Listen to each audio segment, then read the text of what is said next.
Ryan, ano ba ang unang tututukan ng mga otoridad sa isasagawang investigasyon? Jun, sa ngayon ay pagsasagawa pa ng pagpupulong ang Unified Command System at wala pa silang masyadong ibinibigay na detalye ukol dito. Dahil ngayong araw pa lang nagsisimula itong retrieval operation, mas priority nila ngayong araw operasyon to. Pero doon sa isasagawang pagsasampa ng kaso ay magbabase sila doon sa magiging o kalalabasan ng kanilang gagawing investigasyon. No-show pa rin ang may-ari ng ginagawang gusali sa Barangay Balibago na gumuho noong linggo ng madaling araw. Ayon sa local government unit ng Angeles City, hanggang ngayon ay hindi pa rin nakikipag-ugnayan sa kanila maging ang construction firm na may hawak ng proyekto. As of now, wala pa rin pumupunta na contractor or yung mismong owner.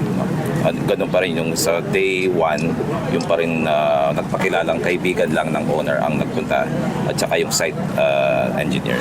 Ayon sa Chief Public Information Office ng lungsod, bubuo na sila ng composite team para simulan na sa lalong madaling panahon ang investigasyon. On parallel on that operation, nagpa-utos na si Mayor John Lasatin to make up a composite team parallel to this para masimulan na yung investigation on this matter. Gagamiting basihan ang magiging resulta ng pagsisiyasat sa pagsasampa ng kaukulang reklamo laban sa may pananagutan sa nangyaring pagguho.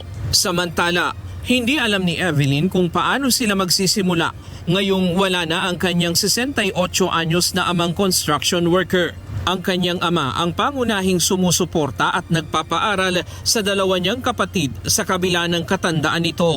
Siya po kasi sumusuporta sa mga kapatid ko po na nag-aaral. Tsaka po kahit naman po sabihin namin huwag na siya magtrabaho, ayaw niya po eh.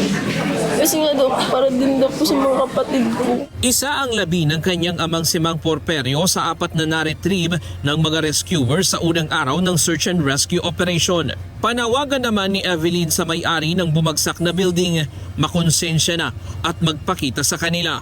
Ano po magkaroon naman lang po siya ng kahit kundi po siya. Ano po siya sa amin kasi tatay ko po yun eh.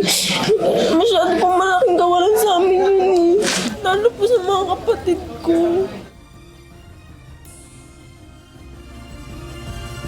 Yun sa ngayon ay nagsasagawa ng profiling dito sa mga residente at mga business establishment na apektado ng pagguho. Dahil apektado rin sila bukod doon sa mga construction workers na nawalan ng trabaho.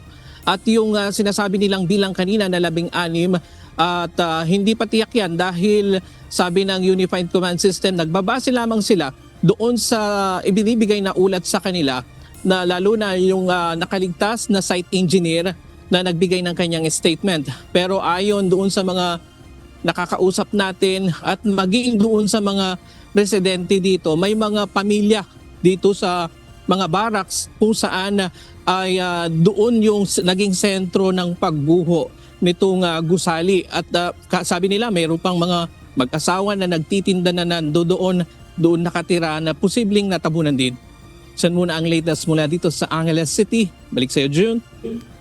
Maraming salamat, Ryan Lacanlale.